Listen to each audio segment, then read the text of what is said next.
Hello प्यारे बच्चों, क्या हाल चाल। उम्मीद है आप लोग अच्छे होंगे। आज के इस वीडियो लेक्चर में हम डिस्कस करेंगे पीएन संधि डायोड से रिलेटेड जितने भी एग्जामिनर के द्वारा क्वेश्चंस पूछे जाते हैं वो। पीएन संधि डायोड पे वाइवा के जो वीडियोस हैं वो मेरा बनाने का मन नहीं था, क्योंकि इससे रिलेटेड क्वेश्चन जो है वो बच्चे बहुत कम ये डायग्राम अपने चार्ट पेपर पे बनाते हैं।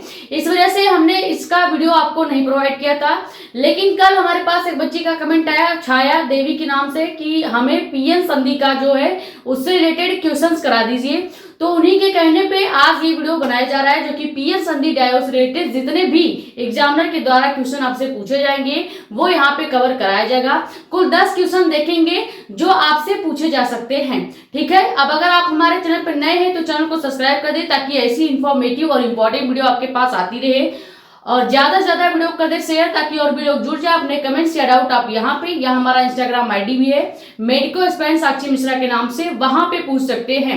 फिजिक्स, केमिस्ट्री या बायोलॉजी में किसी भी टॉपिक से रिलेटेड चार्ट पेपर पे अगर आपने डायग्राम बनाया है तो पहले एक बार मेरा प्लेलिस्ट चेक कर लीजिएगा। शायद आपके डायग्राम से रिलेटेड हमने ऑलरेडी वीडियो जो है वो प्रोवाइड कर दिया होगा, और अगर नहीं किया है तो आप अपना टॉपिक हमें कमेंट कर दीजिएगा, आपको अपने टॉपिक से रिलेटेड वीडियो मिल जाएगा। अभी एक बच्चे का कमेंट आया था कि हमें मिलर के ऊपर वीडियो चाहिए। तो मिलर ने अपना प्रयोग किया था, कभी भी साइंटिस्ट के ऊपर वाइवा क्वेश्चन नहीं पूछा जाता।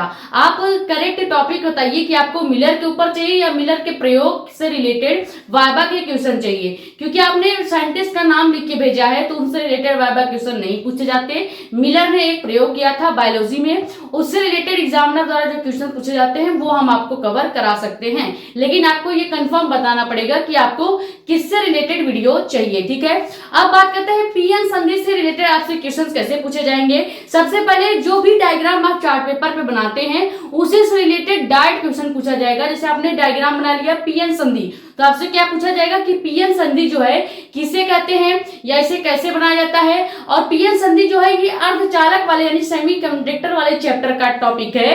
तो आपसे यहाँ से चार्ट के बाहर जो क्वेश्चन पूछा जाएगा वो ये पूछा जा सकता है कि अर्धचालक क्या होता है, यानी कि सेमीकंडक्टर किसे कहते हैं। सेमीकंडक्टर के 2 उदाहरण बता दीजिए। अगर आप अर्धचालक पूछा जाएगा और वहां पे आपने अर्धचालक किसे कहते हैं इसका जवाब दे दिया है, तो आपसे एग्जामिनर ये क्वेश्चन जरूर पूछेगा कि अर्धचालक के 2 उदाहरण दीजिए। तो ऐसे क्वेश्चन पूछे जाते हैं। सबसे पहले आप यहाँ पे एक डायग्राम देख रहे होंगे जो कि पीएन संधि का डायग्राम है। ये आपको गूगल पे आराम से मिल जाएगा, क्योंकि बनाने से बेहतर है कि हम डायरेक्ट यहाँ पे फोटो ही लगा दें। तो ये आपका हो गया पीएन संधि डायग्राम, जो कि प्रॉपर हिंदी में आपको समझ में भी आ जाएगा। यही डायग्राम आपने अपने चार्ट पेपर पे बनाया होगा। अब इससे रिलेटेड क्वेश्चन क्या आएगा, डायग्राम में आपको 2 संधि या 2 टाइप के अर्धचालक दिख रहे होंगे। एक इधर साइड आपका पी टाइप अर्धचालक है और उधर के साइड आपका एन टाइप अर्धचालक है। अब पी और एन टाइप के अर्धचालकों को जब मिलाया जाता है तब जाके आपके पीएन संधि या पीएन जंक्शन जिसे कहा जाता है उसका निर्माण होता है। अगर आपसे पूछा जाए कि पीएन संधि किसे कहते हैं या पीएन संधि कैसे बनाई जाती है, तो आपको आपका क्या जवाब होगा कि एन टाइप अर्धचालक व पी टाइप के अर्धचालकों को मिलाने से एक जंक्शन, एक संधि का निर्माण होता है, जिसका नाम हम क्या देते हैं, पीएन संधि। समझ में आ गया।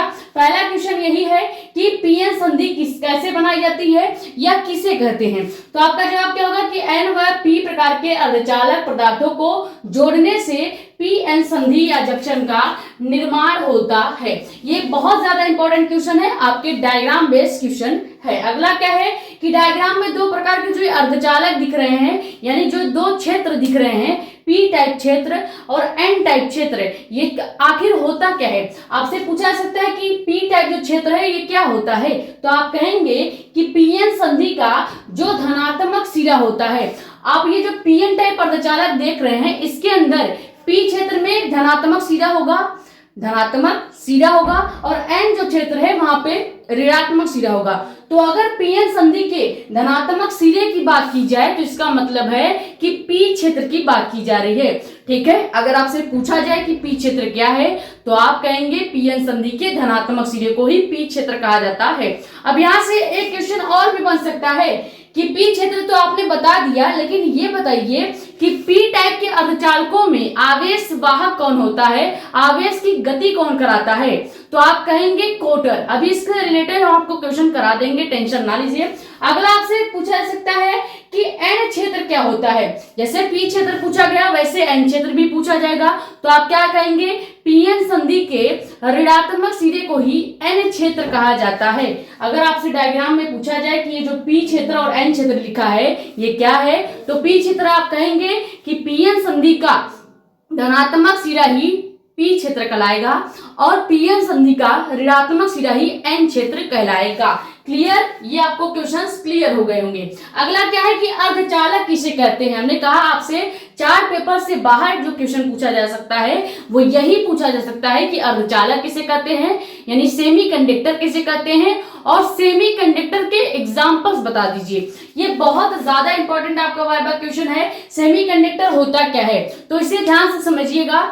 सेमीकंडक्टर का मतलब है ऐसे पदार्थ जो ना पूरा चालक हैं और ना पूरा कुचालक हैं, यानी जो पूरा का पूरा आपको चालक भी नहीं दिख रहे हैं और ना ही पूरे के पूरे आपको कुचालक में दिख रहे हैं, बीच में अटके हुए हैं, ऐसे पदार्थ को हम अर्धचालक कहते हैं। यानी जो पूरा चालक के गुण भी नहीं दर्शा पा रहे हैं और पूरी तरह से कुचालक के गुण भी नहीं दर्शा पा रहे हैं, ऐसे जो पदार्थ होंगे उन्हें हम अर्धचालक कहेंगे। तो इसका डिफिनीशन आप क्या बताएंगे कि अर्धचालक किसे कहते हैं या क्या होता है, तो कहेंगे कि वे पदार्थ होते हैं जिनकी वैद्युत चालकता जो है वो चालकों और कुचालकों के बीच होती है, यानी ना ही वो कुचालक होंगे और ना ही आपके चालक होंगे। समझ में आ गया। अगला क्वेश्चन क्या है कि अर्धचालकों के 2 उदाहरण दीजिए। जब आपसे अर्धचालक पूछा जाएगा तो उसका एग्जाम्पल आपसे जरूर पूछा जाएगा, तो आप यहाँ पे एग्जाम्पल क्या देंगे, अर्धचालक 2 एग्जाम्पल है सिलिकॉन और जर्मेनियम। क्या है, सिलिकॉन और जर्मेनियम। लेकिन एक और हम आपको बता देते हैं, मान लीजिए आपसे पूछ लिया गया एग्जामिनर द्वारा कि अर्धचालक के 3 उदाहरण बता दीजिए, तो आप बता सकते हैं सिलिकॉन, जर्मेनियम और कार्बन। समझ में आ गया। तो अगर इस स्लाइड की बात करें, ये 5 क्वेश्चन में से मोस्ट इंपॉर्टेंट क्वेश्चन क्या है जो आपसे एग्जामिनर पूछ ही सकता है, तो वो है पहला क्वेश्चन, उसके बाद चौथा और 5वां क्वेश्चन। पी क्षेत्र और एन क्षेत्र आपको डायरेक्ट याद होंगे, तो यहाँ पे ये ज्यादा डिफिकल्ट है नहीं। आपको सभी क्वेश्चन एक बार लिखना है और लर्न करना है। ये स्क्रीनशॉट कर लीजिए। फिर 5 क्वेश्चन और देखेंगे। हमने कहा 10 क्वेश्चन देखेंगे वाइवा के इंपॉर्टेंट क्वेश्चन में से, तो ये 5 हमने कवर करा दिया है, स्क्रीनशॉट कर लीजिए। फिर 5 और देखते हैं।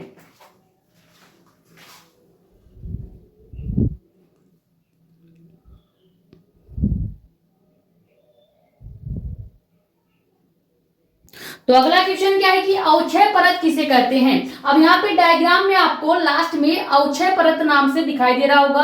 अवक्षय परत में आपको कोई आवेश वाहक नहीं दिख रहे होंगे, यानी ना ही इसमें होल दिख रहे हैं जिसे हम कोटर कहते हैं, और ना ही इसमें इलेक्ट्रॉन या प्लस या माइनस चार्ज कुछ भी नहीं दिख रहा होगा।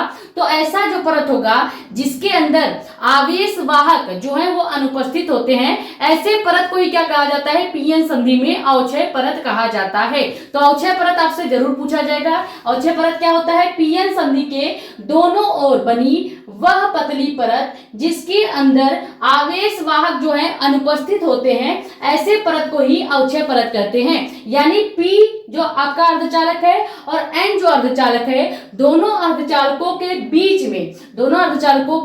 बीच में जो एक पतली परत बनी हुई है जिसके अंदर कोई आवेश नहीं होता है, कोई आवेश वाहक नहीं होते हैं, वो क्या कहलाते हैं, ऐसे परत को ही अवक्षय परत कहा जाएगा।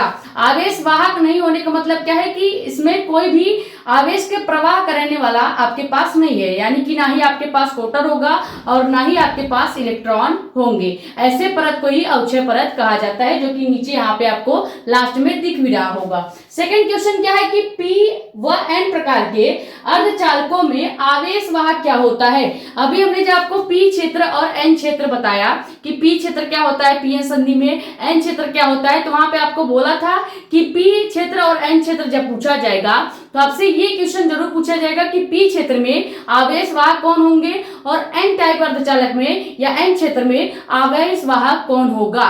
तो पी टाइप अर्धचालक में आवेश वाहक जो होते हैं, पी टाइप अर्धचालक में आवेश वाहक जो होते हैं हमेशा क्या होगा, आपका कोटर होता है। क्या होगा, कोटर या होल, कोटर कह लीजिए या होल कह लीजिए, ठीक है, ये हो गया। और एन टाइप अर्धचालक की बात करें, एन टाइप अर्धचालक में आवेश का प्रवाह कौन कराता है, यानी आवेश वाहक कौन होगा, तो इलेक्ट्रॉन होते हैं जो कि क्या करते हैं, आवेश का प्रवाह कराते हैं। आपको ये याद रखना है, इसमें आपको कंफ्यूज नहीं होना है। कई बार क्या होता है कि एन टाइप में हमेशा आप कोटर बोल देते हो और पी टाइप वाले में इलेक्ट्रॉन बोल देते हो, जबकि ऐसा नहीं होता। पी टाइप या पी टाइप के जो अर्धचालक होंगे या पी क्षेत्र जो होता है उसमें हमेशा आवेश वाहक कोटर या होल होता है, जबकि एन टाइप के अर्धचालक में या क्षेत्र में आवेश वाहक हमेशा इलेक्ट्रॉन होता है जो कि आवेशों का प्रवाह कराएगा। अगला क्वेश्चन क्या है, पीएन संधि का यूज क्या होता है, उपयोग क्या होता है। तो आपने रेक्टिफायर देखा होगा जिसे हम दृष्टिकारी भी कहते हैं। हमेशा जो दृष्टिकारी होता है इसमें आप पीएन संधि का यूज देखते हैं। उसके बाद आप देखेंगे एलईडी बल्ब जो होता है इसमें भी पीएन संधि का यूज होता है, और आपके जो कंप्यूटर्स होते हैं उसमें भी पीएन संधि का यूज होता है। तो अगर पीएन संधि का उपयोग पूछा जाएगा तो सबसे मेन जो उपयोग है उसका ये है कि दृष्टिकारी के रूप में, ठीक है, दृष्टिकारी के रूप में। अब दृष्टिकारी क्या करता है, तो रेक्टिफायर जो है ये हमेशा क्या करता है, एसी करंट को डीसी करंट में, ठीक है, एसी करंट को डीसी करंट में कन्वर्ट करता है। समझ में आ गया। रेक्टिफायर का काम होता है एसी को डीसी में बदलना, और ये जो रेक्टिफायर के रूप में यूज होता है या रेक्टिफायर में ही आपके पीएन संधि का उपयोग किया जाता है। सेकेंड इसका उपयोग आप याद रख सकते हैं एलईडी में, एलईडी बल्ब में, और थर्ड आप याद रखेंगे कंप्यूटर में, ठीक है, कंप्यूटर में।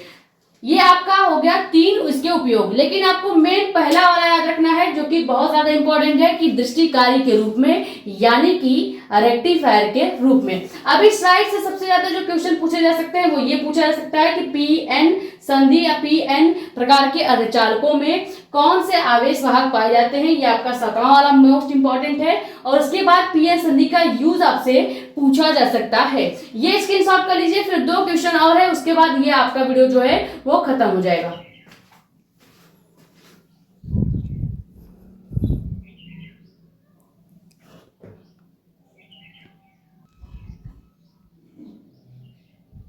तो 9वां क्वेश्चन आपका क्या है कि पीएन संधि अग्र व पश्च अभिनत कैसे बनाती है, यानी आप कैसे पहचानेंगे कि जो पीएन संधि है वो आगे की तरफ कार्य कर रहा है यानी अग्र अभिनत है, या वो पीछे की तरफ कार्य कर रहा है यानी कि पश्च अभिनत है। अब यहाँ पे एक डायग्राम से आपको समझना पड़ेगा। ये आपका पीएन संधि का डायग्राम है जिसके बीच में इस तरह से आपके बने होंगे, ठीक है। अब यहाँ पे आपका क्या है, पी क्षेत्र है और ये आपका एन क्षेत्र है। अब अग्र अभिनत का मतलब क्या है, यानी अगर हम पी जो सिरा है, पी सिरा जो है इसको हम बैटरी के प्लस सिरे से यानी प्लस वाले सिरे से जोड़ दें, और जो आपका एन सिरा है इसको हम बैटरी के माइनस वाले सिरे से जोड़ देते हैं, तो ऐसा जो टाइप होता है ये आपका अग्र अभिनत को शो करता है। यानी ये जो पीएन संधि की स्थिति है ये अग्र अभिनत की स्थिति है, जिसमें पी जो क्षेत्र होगा वो बैटरी के धन टर्मिनल से, एन जो क्षेत्र होगा वो बैटरी के ऋण टर्मिनल से जुड़ता है। जबकि अगर हम पश्च अभिनत की बात करेंगे तो जस्ट इसका उल्टा हो जाएगा, यानी कि जो पी आपका क्षेत्र होगा वो बैटरी के ऋण सिरे से जुड़ जाएगा, और जो एन क्षेत्र है ये बैटरी के धन सिरे से जुड़ जाएगा। ऐसी स्थिति आपकी पश्च अभिनत की स्थिति कहलाती है। अब यहाँ पे आपको बताना अगर होगा या आप कैसे याद रखेंगे, तो यहाँ पे अग्र अभिनत की स्थिति देखते हैं। अग्र अभिनत की स्थिति, अग्र अभिनत की स्थिति में जो आपका पी क्षेत्र होगा, जो आपका पी टाइप अर्धचालक होगा, ये हमेशा बैटरी के धन टर्मिनल से, ठीक है, धन टर्मिनल से जुड़ेगा, और एन टाइप जो है ये हमेशा बैटरी के ऋण टर्मिनल से जुड़ता है। समझ में आ गया। यानी अगर आपका पी क्षेत्र जो है बैटरी के धन टर्मिनल से और एन जो है ऋण टर्मिनल से जुड़ता है, तो ऐसी स्थिति आपकी पीएन संधि की अग्र अभिनत की स्थिति कहलाती है। अब पश्च अभिनत की स्थिति में क्या हो जाएगा, जो पी टर्मिनल है ये आपके बैटरी के निगेटिव टर्मिनल से, और जो एन आपका है एन टाइप अर्धचालक ये बैटरी के पॉजिटिव टर्मिनल से जुड़ जाएगा। तो आप कहेंगे ये किसकी स्थिति है, पश्च अभिनत की स्थिति है, ठीक है। ये आपकी किसकी स्थिति है, ये आपकी पश्च अभिनत की स्थिति है। समझ में आ गया होगा डायग्राम से, इसलिए हमने आपको क्लियर कर दिया है। अब आप इसको ऐसे भी समझ सकते हैं, जो आपका वो 10 रुपए वाला मोटर नहीं आता जो रिमोट कंट्रोल कार वगैरह में निकलता है, अगर आप उसको एक जो टार्च की बैटरी आती है वो 7-8 रुपए वाली, उससे अगर आप जोड़ते हैं और अगर आपने उसका तार उल्टा जोड़ दिया है तो उस मोटर के ऊपर जो आप पंखा लगाए होंगे 10-5 रुपए वाला, वो हमेशा उल्टा घूमने लगता है। यानी उसका जो ऊपर हवा देना चाहिए था उसे, वो नीचे की साइड आपके ही हाथ के साइड हवा देने लगता है। तो उससे पता चलता है कि हमने जो पीएन संधि को जो जोड़ा है वो उल्टा जोड़ दिया है, यानी कि पश्च अभिनत में जोड़ दिया है। अगर आप उसको सीधा जोड़ते हैं तो उसका हवा ऊपर की साइड देता है, यानी हमारे जो चेहरा है उसके साइड देगा। तो इसका मतलब जो पीएन संधि को हमने जोड़ा है वो अग्र अभिनत के सीक्वेंस में जोड़ा है। इसको आप अपने घर में करके भी दे सकते हैं। 10-5 रुपए का मोटर आप ले लीजिए 10 रुपए का, और 5 रुपए का जो आपका पंखा आता है उसको ले लीजिए, और एक सेल ले लीजिए, उसे आप उल्टा तार अगर जोड़ेंगे तो वो आपका पंखा उल्टा नीचे की साइड हवा देगा, और अगर सीधा जोड़ेंगे तो वो ऊपर की साइड हमारे चेहरे की साइड हवा देगा। इससे आप जान जाएंगे कि जो टर्मिनल जोड़े जाते हैं पश्च अभिनत और अग्र अभिनत क्या है, ये आप डिटेल में समझ जाएंगे। ठीक है। अब पी टाइप व एन टाइप के अर्धचालक क्या होते हैं, हमने आपको बताया भी है कि पी टाइप व एन टाइप के अर्धचालक आपसे पूछे जा सकते हैं। तो क्या होते हैं, डिफिनीशन सुन लीजिए। पी टाइप के अर्धचालकों में त्रिसंयोजी अशुद्धि को मिलाया जाता है। त्रिसंयोजी अशुद्धि का मतलब क्या है, इसमें कुछ एग्जांपल्स आप याद रखेंगे, जैसे एल्युमिनियम हो गया और ब्रोमीन हो गया। एल्युमिनियम और ब्रोमीन मिलके त्रिसंयोजी अशुद्धि का निर्माण करते हैं, और पी टाइप अर्धचालक में हमेशा त्रिसंयोजी जो आपके अशुद्धि होता है उसको ही मिलाया जाता है। और पी टाइप अर्धचालक में सबसे ज्यादा मात्रा में क्या पाया जाता है, बहुसंख्यक जो होंगे वो धनात्मक होल्स होंगे। ठीक है, यानी पी टाइप अर्धचालकों में त्रिसंयोजी अशुद्धि से बहुसंख्यक होल्स पाए जाते हैं, यानी कोटर पाया जाता है। और जबकि एन टाइप अर्धचालकों में त्रिसंयोजी की जगह हम पंचसंयोजी अशुद्धि का यूज करते हैं, यानी हम एन टाइप के जब अर्धचालक हमको बनाना होगा तो हम पंचसंयोजी अशुद्धि को मिलाएंगे, तब जाके एन टाइप अर्धचालक बनेगा। जबकि पी टाइप में क्या होता है, त्रिसंयोजी अशुद्धि को मिलाने से ही, यानी कि 3 अशुद्धि मिलाने से ही आपका पी टाइप अर्धचालक बन जाएगा। लेकिन एन टाइप को बनाने के लिए 5 आपको अशुद्धियां मिलानी पड़ेगी, जिसमें से कुछ आप एग्जांपल्स याद कर लीजिए, जैसे फास्फोरस हो गया और आर्सेनिक हो गया। ठीक है, अब ऐसे अशुद्धि से ही आप क्या करेंगे, एन टाइप का निर्माण करेंगे। एन टाइप में सबसे ज्यादा संख्या में क्या पाया जाता है, आवेशवाहक के रूप में। तो एन टाइप में सबसे ज्यादा संख्या में आपके मुक्त इलेक्ट्रॉन पाए जाते हैं, और इसको आवेशवाहक भी कहा जाता है एन टाइप वाले में। ठीक है, पी टाइप में आवेशवाहक आपके होल्स होंगे, ये हमने आपको बता ही दिया। तो ये आपके 10 क्वेश्चन है जो पी एन संधि से रिलेटेड आपसे पूछा जा सकता है, ये आप स्क्रीनशॉट कर लीजिए। आई होप ये वीडियो आपके लिए हेल्पफुल रही होगी। वीडियो पसंद आई है तो इसको लाइक कर दें, नए हैं तो चैनल को सब्सक्राइब कर दें, ताकि ऐसी ही इंफॉर्मेटिव और इंपॉर्टेंट वीडियो आपके पास आती रहे।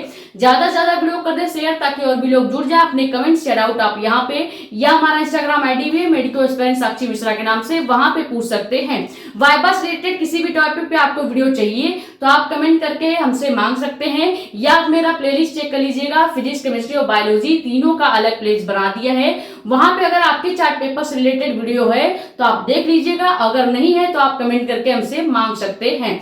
ये स्क्रीनशॉट कर लीजिए। मिलते हैं नेक्स्ट वीडियो में। Thank you so much.